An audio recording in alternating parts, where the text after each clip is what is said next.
And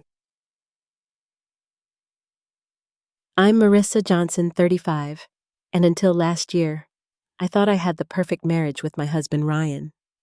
We shared a beautiful home in Atlanta, successful careers, and what I believed was unwavering trust.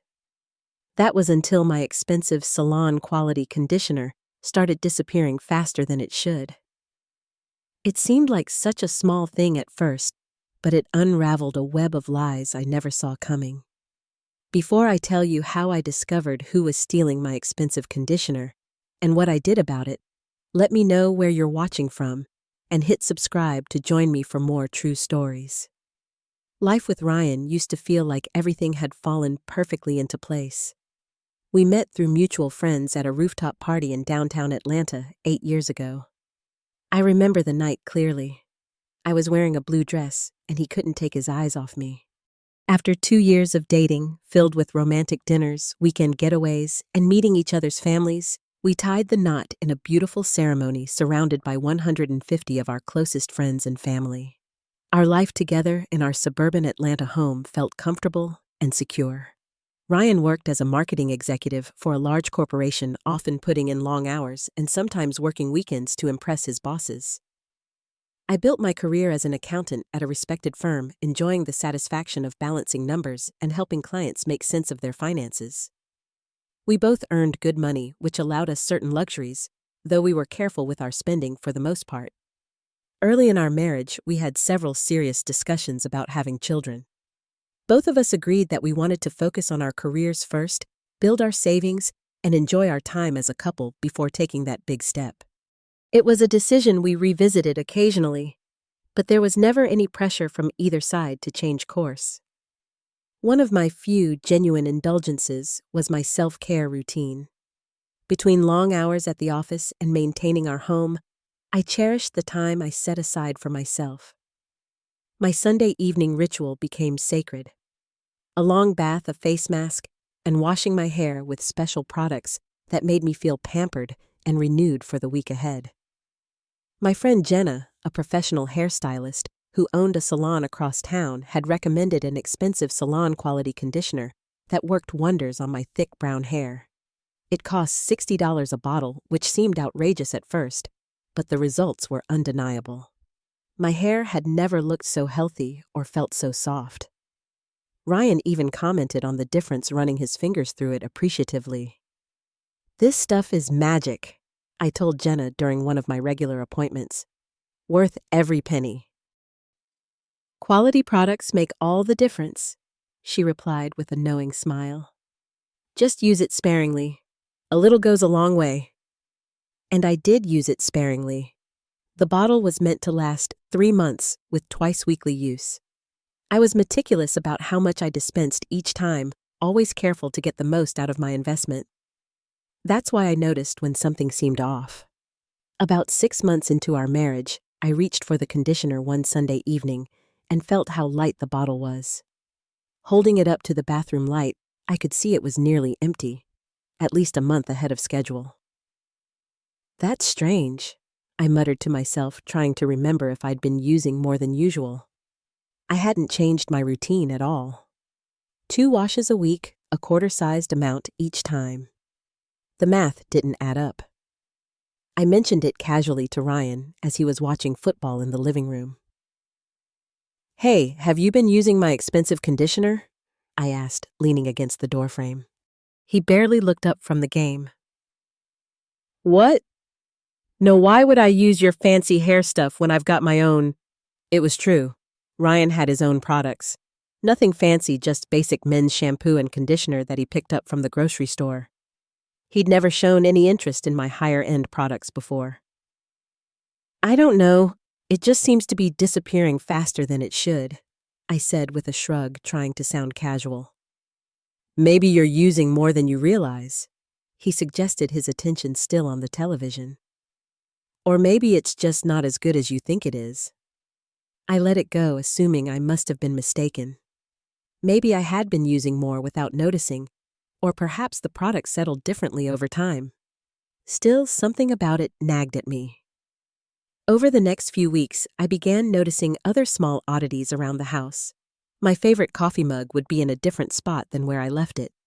The throw pillows on our couch seemed rearranged.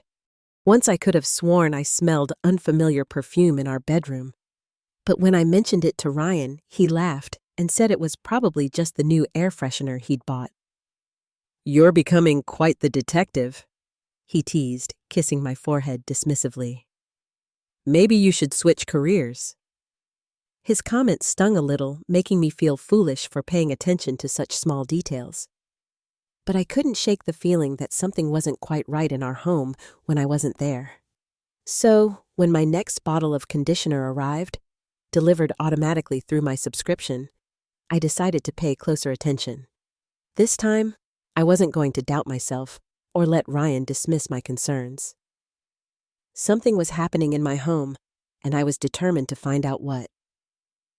With my new bottle of conditioner safely stored in our bathroom cabinet, I decided to become more methodical about tracking its use. Using a waterproof marker, I discreetly made tiny marks on the back of the bottle to monitor the product level after each use. No one would notice these small dots unless they were specifically looking for them. 2 weeks into my experiment, the evidence was undeniable. The conditioner was disappearing much faster than my twice-weekly usage could explain. The level had dropped below my third marker, even though I'd only used it 4 times.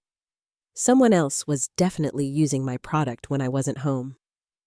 One evening, while Ryan and I were preparing dinner together, I decided to bring it up again, this time with evidence. "Ryan, I know this might sound silly, but I'm certain someone's been using my expensive conditioner," I said, trying to keep my tone light while chopping vegetables. "I've been marking the levels, and it's definitely going down more than it should." Ryan put down the wooden spoon he was using to stir the pasta sauce and turned to look at me with an expression of impatience. "Seriously, Marissa, you're marking your bottles now." His tone was incredulous. "Don't you think that's a bit excessive? Maybe the bottle leaks, or maybe you're using more than you think." "I know exactly how much I use," I insisted. 2 quarter-sized amounts per week. That's it." Ryan sighed heavily. "Look, I don't know what to tell you. I'm not using your expensive hair stuff. Why would I? My hair is 3 inches long." He ran his hand through his short brown hair, as if to emphasize the point. "Then how do you explain it disappearing?" I pressed. "I don't know, and honestly, I'm a little concerned that you're getting so obsessive about something so trivial," he said, his voice taking on a tone I wasn't used to hearing. "You've been working a lot. Maybe the stress is making you fixate on small things." His words made me second-guess myself. Was I becoming obsessive? Was the pressure from my job causing me to create problems where none existed?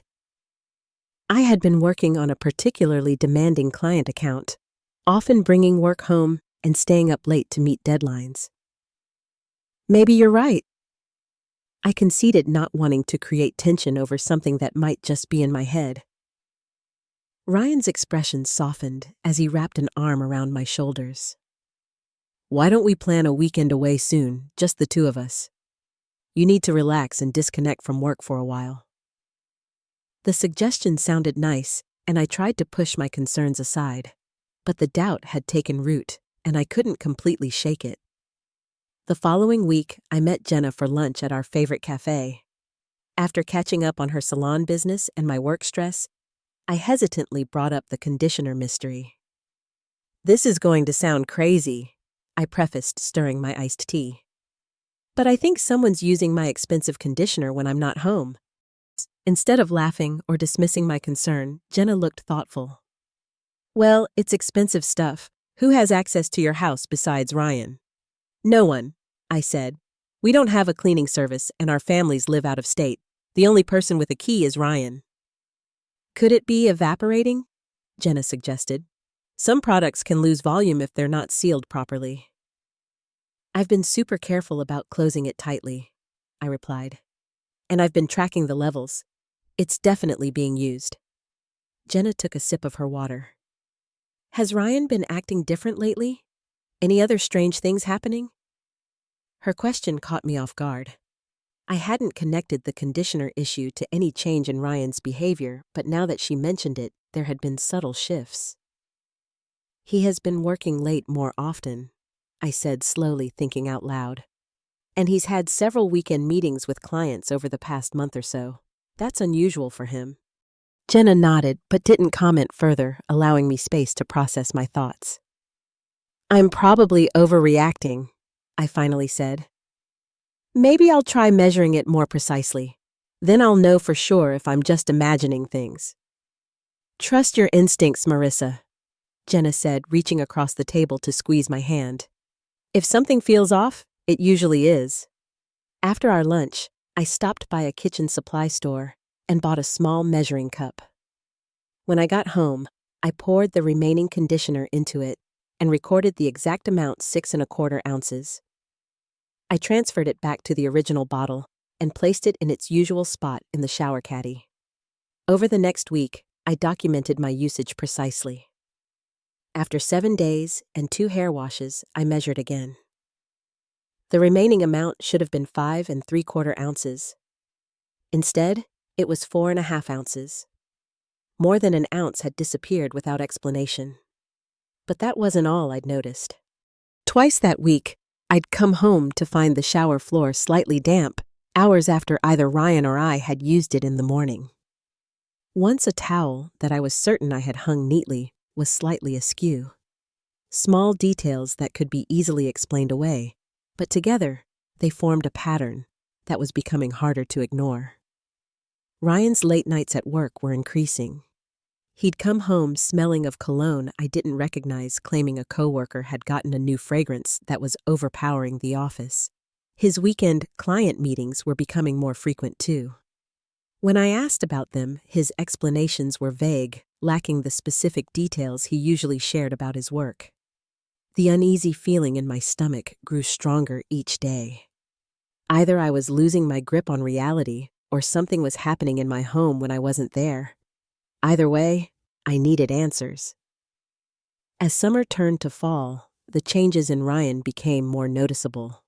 He'd always taken pride in his appearance, but suddenly, he seemed hyper-focused on looking good.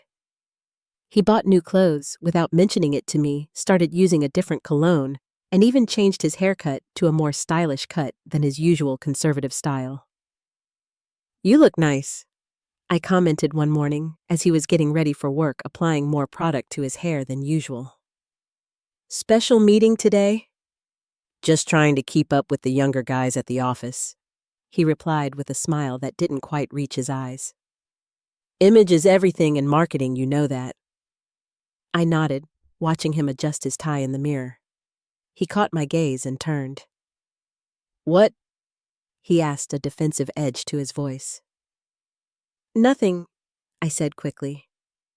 "You just seem different lately." He shrugged. "Different good or different bad?" "Just different," I replied, unsure myself what I was trying to say. "You're working so much. We hardly see each other anymore." Ryan sighed, checking his watch. "It's just a busy season, Marissa. You know how it goes. Your busy season is tax time, mine is fourth quarter. It'll calm down after the holidays." With a quick peck on my cheek, he was gone, leaving me standing alone in our bedroom with the lingering scent of his new cologne. Later that day, while cleaning the bathroom, I noticed something that made my heart skip a long blonde hair in our shower drain. I pulled it out and examined it under the light. It was definitely blonde, much lighter than my brown hair, and longer than Ryan's shortcut. I stood frozen, the hair between my fingers as possibilities raced through my mind. Had someone with blonde hair been in our shower, the cleaning service we occasionally used had stopped coming months ago when the woman who ran it moved to another state. We hadn't had house guests recently. None of our regular friends were blonde.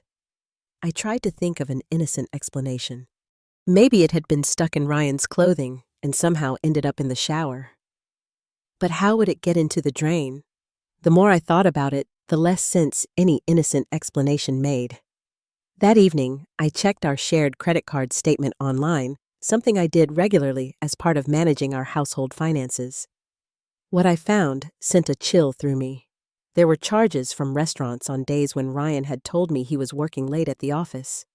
One charge in particular stood out: $180 at the Sovereign, an upscale restaurant downtown, on a Tuesday night when Ryan had texted that he was stuck at the office prepping for a client presentation. When Ryan came home that night, I was waiting in the living room, the credit card statement open on my laptop. "Hey," he said, loosening his tie as he walked through the door. "You're up late?" "I was going through our credit card statement," I said, keeping my voice steady. "There's a charge from the Sovereign last Tuesday. Didn't you say you were working late that night?" Ryan's expression flickered for just a moment before settling into a casual smile. "Oh yeah, I forgot to mention that we took the clients there after finishing at the office. It was a last-minute thing." $180 seems like a lot for a last-minute dinner, I observed. "It was important clients," he said dismissively, heading toward the kitchen. "Are we really going to argue about a business dinner?" I followed him. "I'm not arguing. I'm just curious why you didn't mention it." Ryan opened the refrigerator and grabbed a beer. "Because it wasn't important, Marissa. Why are you checking up on me anyway? Going through statements, questioning my whereabouts? Are you spying on me now?" His sudden aggression caught me off guard. "I always check the statements. You know that. I'm the one who handles the bills." "Well, maybe I don't appreciate being interrogated in my own home after a long day at work," he snapped, slamming the refrigerator door harder than necessary. "I found a blonde hair in our shower," I said quietly, watching his face carefully. Ryan rolled his eyes dramatically. "So, what? It probably came from work. People have hair, Marissa. It gets on clothes, it falls off in the shower. Is this really what we're doing now?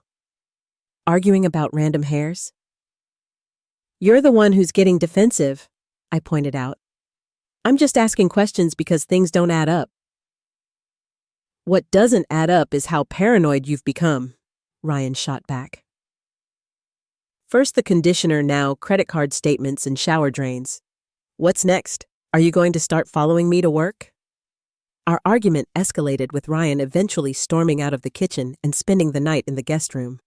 It was our first major fight in years, and it left me feeling hollow and confused. Was I being paranoid? Was I creating problems in our marriage by being suspicious? The next morning, Ryan was all apologies. He came into the kitchen while I was making coffee, his expression contrite. "I'm sorry about last night," he said softly. "I overreacted. Work has been really stressful, but I shouldn't have taken it out on you." I nodded, accepting his apology, but still feeling uneasy. "I just feel like there's something you're not telling me, Ryan." He took my hands in his. "The client dinner was with a potential new account. I didn't mention it because I didn't want to jinx it. We're trying to land Wilson Enterprises, and it would be a huge win for the agency. That's why I've been working so much." His explanation sounded reasonable, and I wanted desperately to believe him. "Okay," I said. "I trust you. I just wish you'd communicate more." "I will," he promised, pulling me into a hug. "No more secrets." But as I rested my head against his chest, I couldn't ignore the knot of doubt that had formed in my stomach. His words said one thing, but my instincts were screaming another. For the first time in our marriage, I wondered if I truly knew the man I had married. That afternoon, I spoke with my sister Amanda on the phone. After catching up on her kids and job, I hesitantly shared my concerns about Ryan. "I don't know if I'm being paranoid or if something's really wrong," I concluded after explaining the situation. Amanda was silent for a moment. "Have you ever had reason not to trust Ryan before?" "No," I admitted. "He's always been reliable. But these little things keep adding up and his explanations don't quite fit." "Marriage is built on trust, Marissa," Amanda said carefully. "If you start doubting everything without solid evidence, you might create problems that weren't there." "So you think I'm overreacting?" "I didn't say that," she replied. "I just think you need something more concrete before you make accusations. Otherwise, you might damage your relationship over nothing." After we hung up, I sat in my home office weighing my options. Amanda was right about needing more evidence. The disappearing conditioner, the blonde hair, the credit card charges. They were suspicious, but not definitive proof of anything. That's when I made a decision I never thought I'd make. I ordered a small security camera online, one that could be hidden easily on our bedroom bookshelf, with a view of the door to our master bathroom. It felt wrong, invasive of our privacy, but I needed to know what was happening in my home when I wasn't there. The camera arrived 2 days later. I set it up while Ryan was at work, positioning it among the books so it was nearly invisible but had a clear view of our bedroom and bathroom doorway. With the app installed on my phone, I could check the feed remotely. The guilt was overwhelming as I finished the setup. This wasn't who I was, a suspicious wife spying on her husband. But as I remembered the blonde hair, the disappearing conditioner, and Ryan's defensive reactions, I steeled myself. If nothing was going on, the camera would prove that, and I could put my suspicions to rest. And if something was happening, well, I needed to know the truth, no matter how painful it might be. The next day at work, I could barely focus on the financial reports in front of me. Every few minutes, I found myself checking my phone, watching the empty bedroom on the camera feed. Nothing unusual happened all morning. Just the still, quiet scene of our bedroom, occasionally interrupted by the automatic air freshener spraying in the hallway. By lunchtime, I had almost convinced myself that I was being ridiculous. I was about to put my phone away and actually focus on work when a notification popped up: motion detected in the bedroom. My heart raced as I opened the app. There was Ryan walking into our bedroom at 2:13 p.m. on a Wednesday. He should have been at work. I watched, puzzled, as he moved around the room with purpose, straightening the bed covers that I'd hastily pulled up that morning. He fluffed the pillows and then disappeared from view, only to return moments later with a scented candle that he placed on the nightstand and lit. What was he doing? Preparing a surprise for me. It seemed unlikely, given that I wouldn't be home for hours. I continued watching, unable to tear my eyes away, as Ryan moved methodically around our bedroom, tidying up small items and checking his appearance in the mirror. He looked nervous, repeatedly adjusting his hair and shirt. At 2:36 p.m., Ryan's head turned sharply toward the direction of what I knew was our front door. He smoothed his shirt one more time and left the bedroom. The camera couldn't see beyond our bedroom door, so I was left staring at an empty room, heart pounding in my chest. A minute later, Ryan reappeared in the doorway, but he wasn't alone. A woman walked in behind him. Tall, slim, with long blonde hair cascading past her shoulders. She was younger than me, maybe in her late 20s, wearing a fitted dress that accentuated her figure. She looked comfortable in our bedroom, not like someone who was visiting for the first time. I felt physically ill as I watched them together. There was an easy intimacy between them, the way she touched his arm, how close they stood. Ryan whispered something in her ear that made her laugh, his hand resting casually on the small of her back. "This can't be happening," I whispered to myself alone in my office cubicle. Colleagues passed by, oblivious to the fact that my world was crumbling as I stared at my phone screen. The woman, this stranger in my home, looked around our bedroom appreciatively before turning to Ryan with a smile. "I've missed this place," I heard her say through the camera's microphone. "Hotel rooms just aren't the same." Ryan nodded, pulling her closer. "We have a few hours. Marissa won't be home until at least 6. Hearing my name on his lips while he held another woman sent a wave of nausea through me. They kissed passionately, and I wanted to look away but couldn't. It was like watching a horror movie unfold in my own bedroom. When they finally broke apart, the woman glanced toward our bathroom. "I'm going to freshen up," she said, her voice light and casual. Ryan nodded, and she disappeared into our master bathroom. I switched to the app's audio-only mode, unable to watch anymore, but needing to hear what was happening. The shower turned on, and I heard the woman humming softly. Minutes passed, water running my expensive conditioner, undoubtedly being used by this stranger. This woman who was sleeping with my husband in my bed. When the shower turned off, I reluctantly switched back to video. Ryan had removed his shirt and was sitting on the edge of our bed waiting. The woman emerged from the bathroom wrapped in my favorite towel, her wet blonde hair slicked back. She joined Ryan on the bed, our bed, where we had slept together for years, where we had made love and shared our dreams. I couldn't watch anymore. I shut off the feed, my hands shaking so badly I nearly dropped my phone. Tears streamed down my face as I rushed to the bathroom at the end of the hallway, barely making it into a stall before vomiting violently. I don't know how long I sat on the bathroom floor, my back against the cold stall door, sobbing silently. Eventually, a knock startled me. "Marissa, are you in there?" It was Jessica, a colleague I'd become friendly with over the past year. "Someone said they saw you rush in here looking upset." I couldn't answer, my throat too tight with emotion. "I'm coming in, okay?" Jessica pushed the door open gently, her expression changing from concern to alarm when she saw my state. "Oh my God, what happened?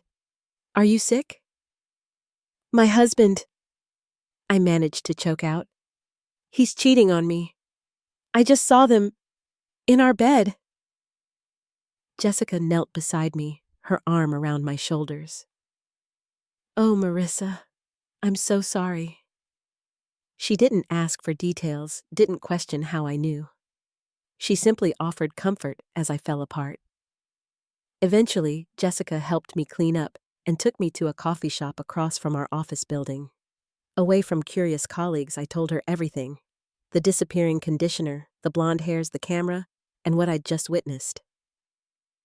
"What are you going to do?" she asked after I'd finished. "I don't know," I admitted, staring into my untouched tea. "I can't go home. Not right now. Not while they're there." "You can stay with me tonight," Jessica offered immediately. "My spare room is a mess, but the couch is comfortable." Her kindness brought fresh tears to my eyes. "Thank you. I just need time to think." "You should probably turn off your location sharing," Jessica suggested gently. "If he checks, he'll see you're not at work or on your way home." She was right. I disabled the location sharing on my phone and sent Ryan a text saying I had to work late on a big project and not to wait up for dinner. His reply came quickly. "No problem. I'm working late too. See you tonight." Another lie so casually delivered. Jessica drove me to her apartment after work, stopping at a pharmacy so I could pick up essentials. At her place, she made us dinner, poured wine, and listened as I alternated between crying and strategizing. "You don't have to decide anything tonight," she assured me. "Just rest. Tomorrow, you can figure out your next steps." But as I lay on Jessica's couch that night, sleep eluding me, I knew I couldn't confront Ryan immediately. I needed more evidence, documentation for the divorce that now seemed inevitable. And beyond that, a small, angry part of me wanted revenge. Wanted both of them to feel a fraction of the humiliation and pain I was experiencing. As I finally drifted into an exhausted sleep, an idea began to form. The conditioner that had started this whole discovery, perhaps it could also be the instrument of my revenge. The next morning, I called in sick to work for the first time in 3 years. Jessica left me her spare key before heading to the office, insisting I stay as long as I needed. Once alone, I began researching on my laptop, focusing on temporary hair dyes and color depositing conditioners. My first call was to Jenna. I needed her expertise and, more importantly, her support. "That absolute bastard," was her first response after I explained what had happened. "Tell me what you need. I want to help." "Do you know anything about color depositing conditioners?" I asked. "The ones that temporarily change your hair color?" There was a pause before Jenna caught on. "Marissa Johnson, are you planning what I think you're planning?" "She's been using my expensive conditioner for months," I said, a new determination in my voice. "I think it's time she got what she paid for." Jenna's laugh was both surprised and delighted. I like this side of you. Meet me at the salon in an hour. I know exactly what we need. By noon, Jenna and I were browsing the professional beauty supply store where she had an account. She led me straight to a section with specialized hair products.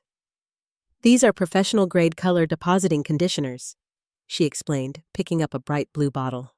This one is particularly potent. It's meant to maintain blue hair color between permanent dye jobs, but on blonde hair. She trailed off with a meaningful look. How long would it last? I asked, examining the bottle. On her blonde hair, at least 2 weeks of noticeable blue gradually fading to a lovely greenish tint, Jenna replied with a barely suppressed smile. It won't damage her hair permanently, but it's not something she can just wash out. Each shampoo will make it fade a little, but it takes time. Perfect, I said, a sense of satisfaction warming my chest for the first time since discovering the affair. We also picked up an empty bottle, identical to my expensive conditioner. Back at Jenna's salon after closing time, we carefully transferred the blue product into the familiar bottle, making sure it looked and felt exactly like the original. Are you sure about this? Jenna asked as we finished. Once it's done, there's no taking it back. I thought about Ryan and the blonde woman in my bed, their casual betrayal, the months of lies. I'm sure. That evening, I returned home, the doctored conditioner in my purse. Ryan was already there, acting completely normal, as if he hadn't been with another woman in our bed just 24 hours earlier. Feeling better? He asked, referring to my text about not feeling well after work. You look tired. Just a headache, I lied, avoiding his attempt to kiss me. I'm going to take a bath and go to bed early. In the bathroom, I swapped the conditioner bottles, placing the blue-filled decoy in my shower caddy. I also set up 2 additional small cameras, one in the bathroom hidden among toiletries on a high shelf, and another in our living room concealed within a decorative box. I needed to see and hear everything. Over the next 3 days, I maintained a careful facade of normalcy. I went to work, came home, and acted as if nothing was wrong. Ryan seemed to buy it, though he noted that I was still not feeling well when I declined his physical advances. I couldn't bear the thought of him touching me after what I'd seen. I also met with the divorce attorney, secretly gathering financial documents and creating a separate bank account where I transferred a portion of my savings. The attorney advised me to document everything and prepare for Ryan to deny the affair. Video evidence will be valuable, she assured me. And don't move out of the house until we file. It can complicate property division. I secured my grandmother's jewelry and important papers in a safe deposit box at my bank. I also spoke with Amanda again, this time, telling her the full truth. You can stay with us when you're ready to leave, she offered immediately. The kids would love to have their aunt around. Having a plan and support system gave me strength. But the hardest part was waiting, playing the role of unsuspecting wife while knowing what Ryan was doing behind my back. My opportunity for confrontation came sooner than expected. The following Wednesday, Ryan announced he had another late meeting. Don't wait up for me, he said, kissing my cheek as he left for work. This one might run long. Good luck with the meeting, I replied, my voice steady despite the anger churning inside me. As soon as he left, I activated all the cameras and settled in to wait. I had taken the day off work but told Ryan I was going in. Instead, I packed an overnight bag with essentials and placed it in my car. After the confrontation, I didn't plan to spend another night in our house. At 2:07 p.m., my phone alerted me to motion in the bedroom. Right on schedule, there was Ryan going through the same routine as before. Straightening up, lighting a candle, checking his appearance. This time, knowing what to expect, I felt cold rage rather than shock. The doorbell rang at 2:32 p.m. I watched as Ryan greeted the blonde woman, kissing her passionately in our entryway before leading her to our bedroom. Now I could see her more clearly on the living room camera. She was beautiful, stylishly dressed, and carried herself with confidence. I've missed you, Ryan told her, his hands already working on the buttons of her blouse. These past few days have been torture. Meetings ran long 3 nights in a row, she asked with a knowing smile. Your wife must be so understanding. Let's not talk about Marissa, Ryan said, and I felt another stab of pain at hearing my name. We don't have much time today. I have an actual client meeting at 5. The woman, whose name I still didn't know, laughed lightly. Always so time-conscious. Fine, I'll go freshen up first. They moved to the bedroom, and I switched to that camera feed. The woman went into the bathroom while Ryan poured himself a drink from the decanter we kept on the dresser. The shower started running, and I held my breath waiting. Through the bathroom camera, I watched as she examined my products using my body wash and then reaching for the conditioner. She applied it liberally to her long blonde hair, working it through thoroughly from roots to ends, exactly as the product instructed. Perfect. She rinsed, turned off the water, and reached for a towel. It was only when she wiped the steam from the mirror that she saw it. Her blonde hair had turned a vibrant, unmistakable blue. Her scream was so loud that I could hear it through the microphone and probably would have heard it from down the street. What is it? Ryan's panicked voice came from the bedroom as he rushed toward the bathroom. My hair! She shrieked, turning to face him as he appeared in the doorway. Look what happened to my hair! Ryan's face went pale. What the hell? What did you do? I didn't do anything. I just used the conditioner like always. She was frantic now, turning back to the mirror, running her fingers through the bright blue strands. This isn't happening.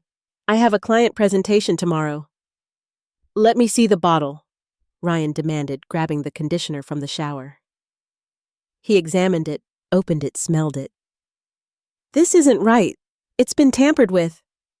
The woman was now crying, blue-tinted water running down her face. Try to wash it out, Ryan suggested desperately. Use my shampoo. What followed was almost comical. The two of them frantically tried everything in the bathroom, different shampoos, hand soap, even rubbing alcohol, all of which only made the color set in more permanently. The blue dye was now staining her neck, ears, and shoulders as well. Ryan's hands were tinged blue from trying to help. It was time. I drove home quickly, parking in our driveway just as I would on any normal day. With steady hands, I retrieved my house keys and opened the front door. The scene that greeted me in our bedroom was exactly as I had anticipated. The blonde woman wrapped in my towel, her hair, a shocking electric blue, was sitting on the edge of our bathtub, sobbing. Ryan, his white shirt now stained with blue handprints, was desperately searching through the bathroom cabinet for anything that might fix the situation. They both froze when they saw me standing in the doorway. Marissa, Ryan gasped, his face draining of color. You're home early. And you have company, I replied calmly, looking between them. Aren't you going to introduce me? The blonde woman looked mortified, clutching the towel tighter around herself. Blue dye was still dripping down her neck and shoulders, staining my good towel. I can explain. Ryan started taking a step toward me. I held up my hand to stop him. Actually, let me explain. You've been having an affair. You've been bringing this woman into our home when you thought I was at work. She's been using my things, including my expensive conditioner, which is how I first suspected something was wrong. The woman's eyes widened in realization. You did this to my hair on purpose, she whispered. Consider it payment for all the conditioner you've used over the past few months, I replied evenly. Ryan's expression changed from shock to anger. You've been spying on us. That's insane, Marissa. Without a word, I pulled out my phone and played the recording of them together from the previous week.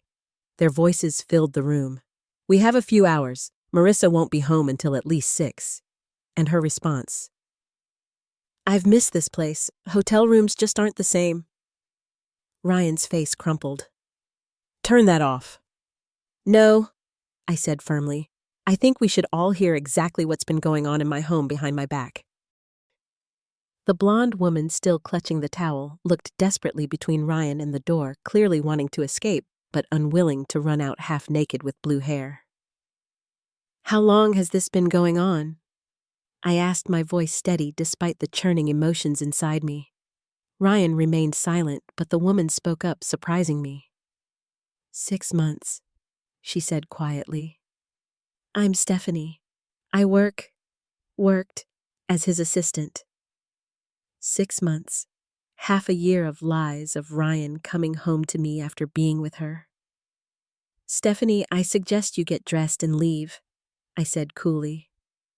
"The blue will fade eventually. Think of it as a reminder not to sleep with married men." She nodded miserably, gathering her clothes and retreating to the bathroom to change. Ryan stood speechless, his confident facade completely shattered.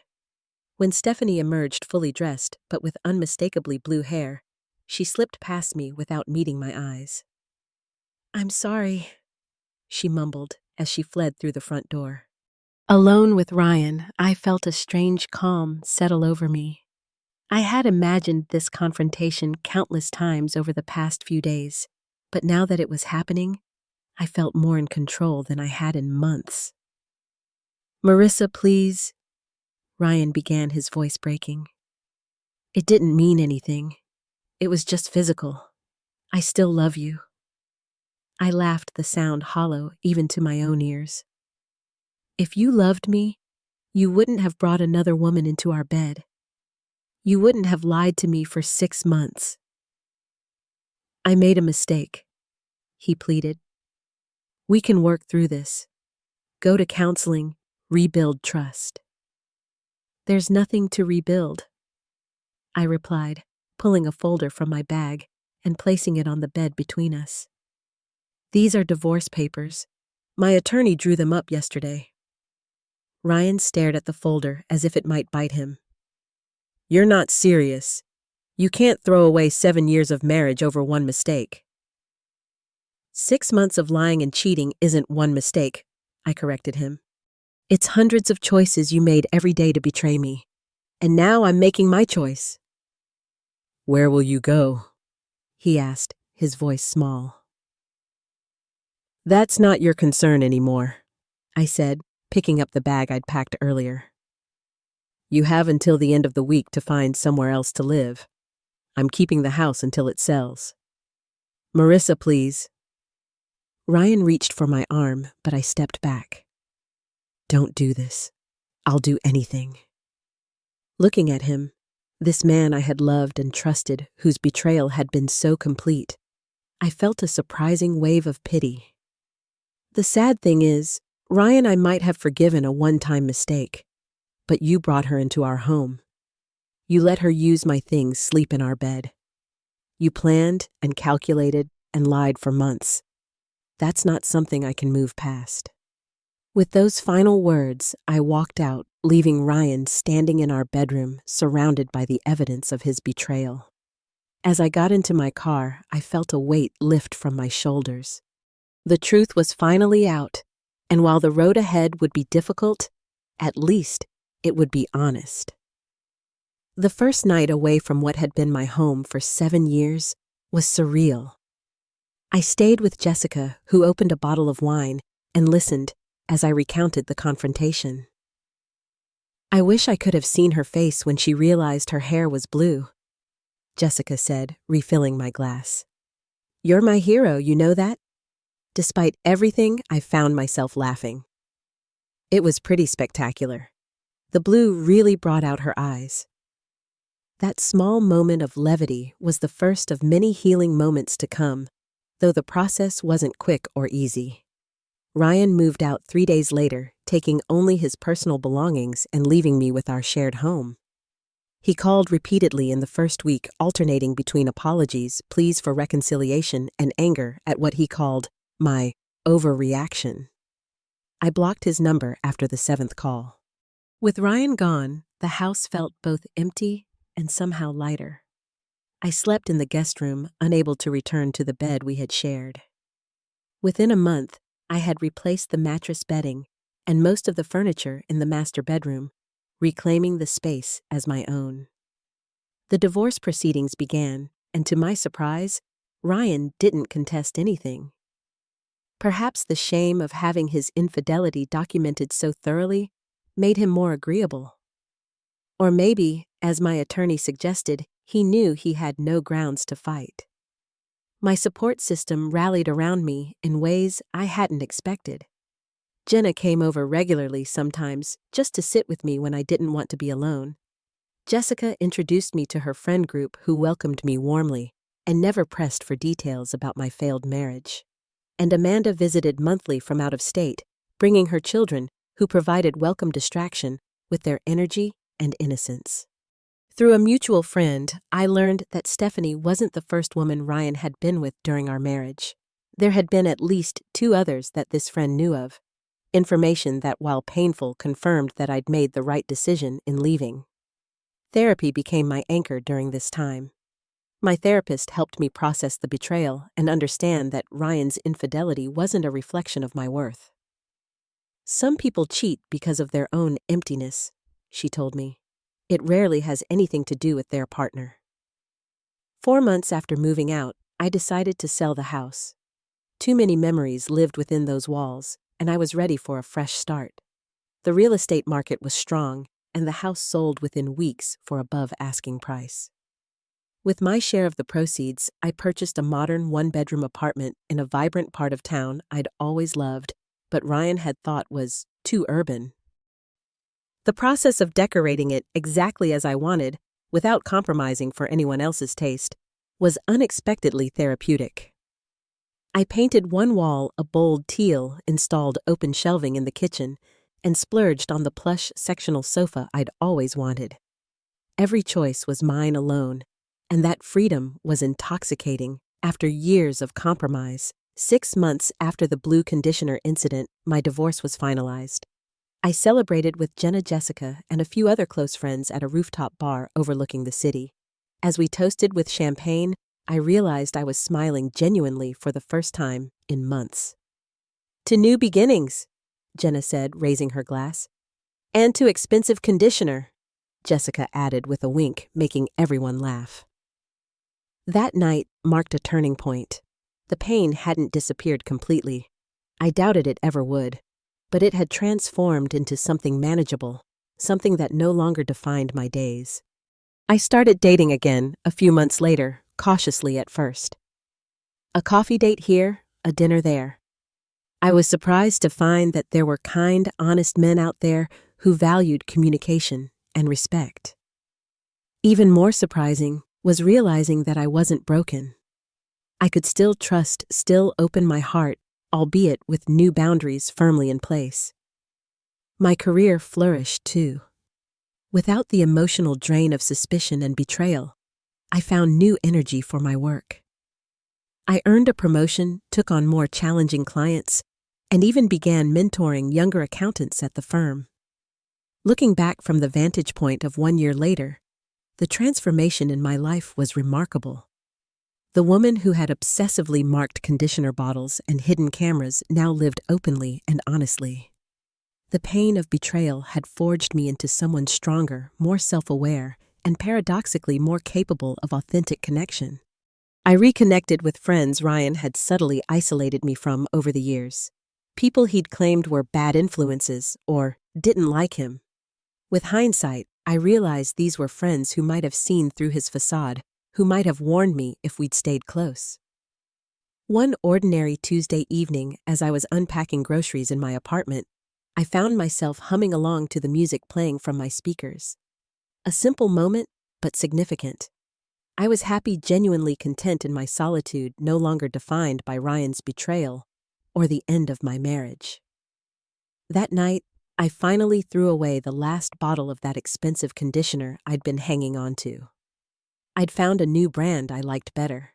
Less expensive, but more authentic, much like my new life. The lessons I learned through this painful chapter were invaluable. I learned that trusting your instincts isn't paranoia, it's self-preservation.